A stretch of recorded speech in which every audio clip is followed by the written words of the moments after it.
Hello, it's Wednesday the 26th. I'm FxPlew and I'm a little older and a little wiser for today's market brief. Now, the budget is finally due today. After months of leaks and U-turns, it is D-Day for Reeves, and the stakes are high for her career as well as the country, because if the budget bombs, Starmer may just have to sack her to save his own skin.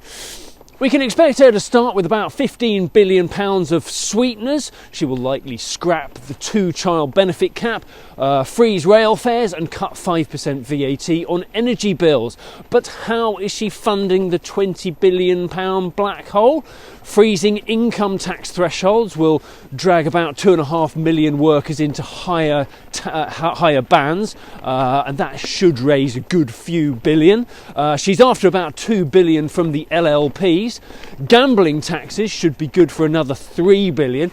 And then salary sacrifice schemes, a mansion tax and maybe a pay per mile EV levy, they're all at the thin end of the wedge. I'm not sure that will all quite cover the fiscal gap, but we can expect things to be picked apart in great detail over the next few days. Over in the US, things are heating up at the Fed.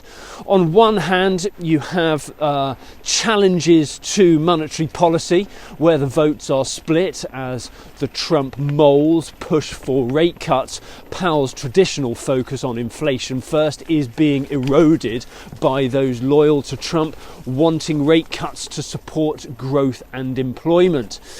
Meanwhile, the leadership race is well underway and Trump is expected to announce Powell's successor before year end. Stephen Miran may not be on that shortlist, but he is loyal to Trump and he's pushing hard for a 50 basis point rate cut at the December meeting. In the market, the dollar index slipped to 99.65 yesterday, and we kick off this morning around 131.75 against the dollar, 113.75 against the euro, and euro dollar is around 115.85 on the open today. But it's all about the budget today, so be sure to tune in at 12:30. Toodaloo.